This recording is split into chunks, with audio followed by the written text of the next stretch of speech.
Becky was a housekeeper for 10 years, cleaning the house of a rich man named Gregory. She did her job well in order to feed her 2 children and save up for their educational expenses one day. Before we continue, please take some time to subscribe to Dailydose, like, and share this video with your friends. It might brighten their day and inspire them to do good. Also keep watching because an important lesson awaits at the end of the video. Becky had been working for Gregory ever since it was just him and his first wife Linda at home. Although they were wealthy, they were extremely kind to Becky and would often talk to her. When Linda died unexpectedly, both Gregory and Becky were devastated.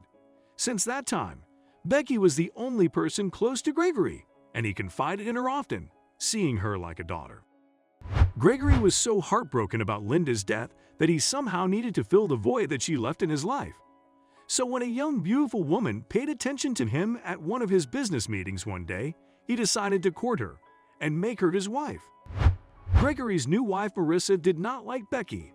The moment she and her grown son moved into Gregory's mansion, they barely paid her any attention and told Becky only to show herself when serving them meals. One day, Becky overheard Marissa talking to someone on the phone about Gregory contracting COVID. She went up the stairs, asking if she could tend to Gregory.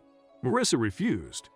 Instead, Marissa spilled a glass of red wine she was holding all over the carpet so that Becky had more work to do. After you're done cleaning the stains off the carpet, go and wash the dishes. My son ordered Chinese takeout for him and his friends and made a mess of the dining hall, she directed. Not wanting to disappoint Marissa any more than she already did, Becky went straight to work.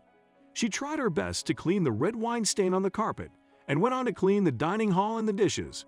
When Becky was finally done, she suddenly heard the car engine start. She peeped through the window and saw Marissa's son in the driver's seat, and Marissa walking towards the passenger seat, wearing glamorous clothes fit for a party. After watching them drive off, Becky prepared a bowl of hot soup for Gregory. She quietly took it up to his room, slowly entering so as not to wake him. Little did Becky know, Gregory was asleep because of his high fever. Before waking him up, Becky started venting to the older man, not knowing would be listening.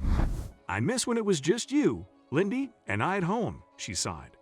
"I'd made your favorite soup, but I don't want to wake you. I hope you see it when you wake up," she said, placing the tray down as gently as she could on the table. "I wanted to feed you sooner, but Marissa wouldn't let me up. I'm sorry, Sir Gregory. I wish I could help you more," she apologized. "I did not know that they planned to go out tonight. I would have stayed, but my children are waiting for me at home. I have no more money for a babysitter, and I really need to head home soon, or else she is going to charge me more," Becky added, slowly making her way to the door. The following morning, Gregory pretended to be asleep as Marissa and her son were talking. "This old man is such a bummer. How can we host a party here when he's in this room sleeping? My friends and I won't be able to make noise," the boy complained. "I know.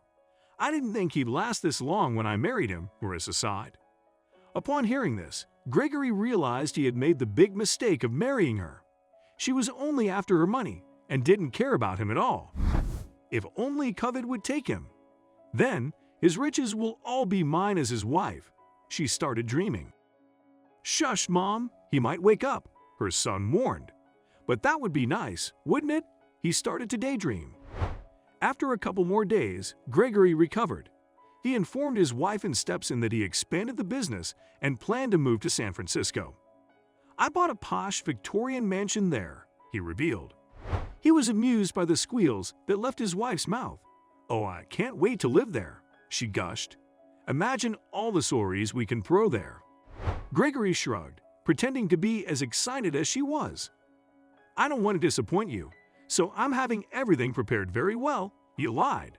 "I've booked a 5-star hotel room for you in the meantime. You two can stay there and wait for my staff to be in touch." The thought of staying in a 5-star hotel excited Marissa even more. She and her son hurriedly packed their bags, thinking they were moving to a brand new mansion in a couple of days. Meanwhile, Becky was on her day off, helping her kids with their homework when she gets a call from a realtor. "Hello," she greeted. "How can I help you?" "Hi, this is Mr. Anderson of 15 Realty. "Are you familiar with the house at 275 Oak Street?" he asked. "Yes," she said, suddenly curious. "I work there? Why? Did anything happen?" "I'm calling on behalf of Mr. Gregory. As of today, he wants you to know that you no longer work there. You live there," the man revealed. "What? How is that possible? Where is Mr. Gregory?" Becky asked. She was worried that something had happened to her kind boss and was preparing to rush over to the mansion. "Mr. Gregory has chosen to live a new life in San Francisco. He would like to leave his estate and everything inside the home to you and your children," the man revealed. "If you could meet me in Oak Street in 2 hours, I would like to give you the legal papers that transfer ownership of Mr. Gregory's house to you. Can you do that?" Becky could not believe what was happening and thought she was dreaming. "Is this real?" she couldn't help but ask. "Will I still be able to see Mr. Gregory?" she asked. "It's real," the man assured her. "If you could meet me on the property, I can prove it to you." Without hesitation, Becky took her 2 kids and traveled to Mr. Gregory's house. There she saw the lawyer waiting for her. True enough, none of Marissa's things were there, and most of the valuable things at the house were left untouched. After she signed the documents, the lawyer handed them to her, along with a letter from her former employer. It read, "Becky, I've always seen you as my own daughter.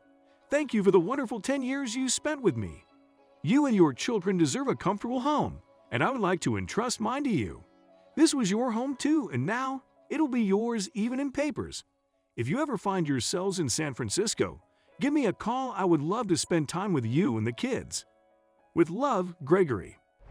Becky was in tears by the time she finished reading the letter. She promised that once she had extra money to spare, the first thing she'd do is buy tickets to San Francisco with her children to see Gregory. Meanwhile, Marissa and her son were given the surprise of their lives at the hotel they were checked in at when Gregory's lawyer appeared. "Are you going to take us to the airport now?" she excitedly asked. "No," the man said sternly. "I'm here to serve you your divorce papers," he said, handing her an envelope. "Divorce papers? What are you talking about?" she yelled. "Mr. Gregory overheard you speak ill of him while he was down with COVID," the lawyer revealed. "He wants nothing to do with you anymore because he finally knows your true intentions. If you refuse to sign the papers, you will hear from me again, but next time with a court order," he threatened, forcing Marissa to sign the papers without question. Marissa and her son were left with nothing but their belongings, and they were forced to move back to the small shack they once lived in. Meanwhile, Becky was able to provide her children with a safe and comfortable home, which they lived in until they grew older.